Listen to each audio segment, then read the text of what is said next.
Friends, जय Hind, good morning, Radhe Radhe. तो स्वागत है आपका अपना यूट्यूब चैनल एजुकेशनल नॉलेज में। प्यारे साथियों, कक्षा 10 की समस्त छात्र एवं छात्राएं आप सभी लोग को हम ये बताना चाहते हैं कि अपने इस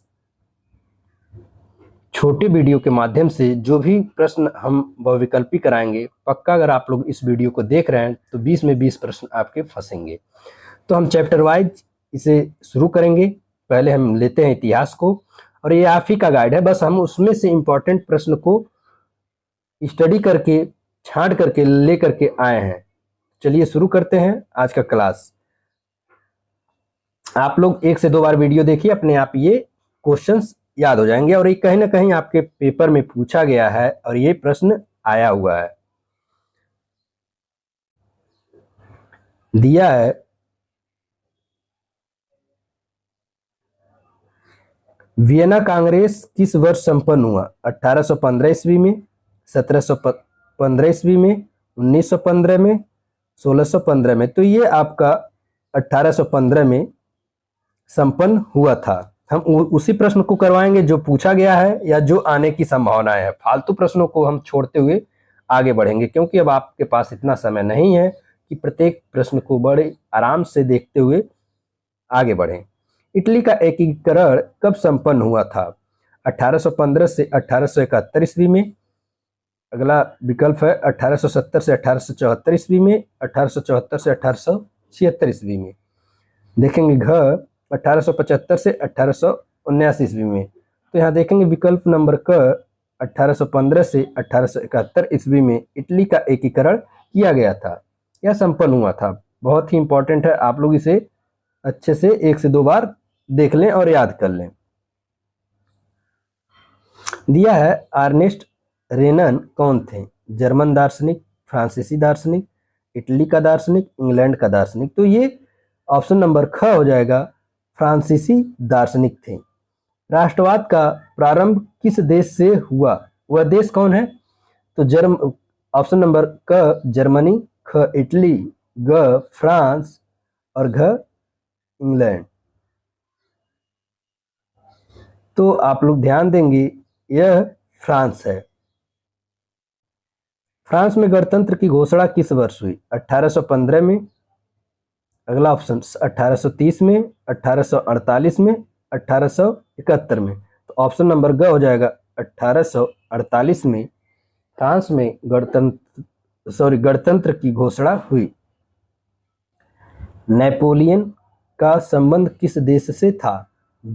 ऑप्शन नंबर क जर्मनी, ख इटली, ग फ्रांस, घ इंग्लैंड। तो ये ऑप्शन नंबर ग हो जाएगा, फ्रांस से था। इटली का एकीकरण किसके नेतृत्व में किया गया है? जुसेप्पे गैरिबाल्डी, ऑटो वान बिस्मार्क, नेपोलियन, इनमें से कोई नहीं। तो ऑप्शन नंबर क हो जाएगा, जुसेप्पे गैरिबाल्डी। जर्मनी के एकीकरण में मुख्य भूमिका किसकी थी? जुसेप्पे गैरिबाल्डी की, ऑटो वान बिस्मार्क की, नेपोलियन, इनमें से कोई नहीं। तो ऑटो बिस्मार्क की मुख्य भूमिका थी। तो प्यारे साथियों, इस अध्याय से इससे ज़्यादा आपका ऑब्जेक्टिव नहीं बनेगा। अब इसी में हम छोटे छोटे प्रश्नों को भी देखते हुए आगे बढ़ेंगे। अति लघुत्तरी प्रश्न को बहुत ही अच्छे से देखेंगे। उदारवाद से क्या तात्पर्य है, समझेंगे। देखिए क्या पूछना चाहता है आपसे, उदारवाद का क्या तात्पर्य है। कभी प्रश्न को रट करके मत जाइए। प्रश्न को अगर आप समझ ले रहे हैं तो उत्तर बड़े आराम से अपनी भाषा में लिख सकते हैं। दिया है उदारवाद शब्द लैटिन भाषा के मूल लीबर या लीबर पर आधारित है, जिसका अर्थ है आजाद, इसलिए उदारवाद का तात्पर्य आजादी से। सीधा सीधा आप उदार का मतलब होता है आजादी, स्वतंत्रता।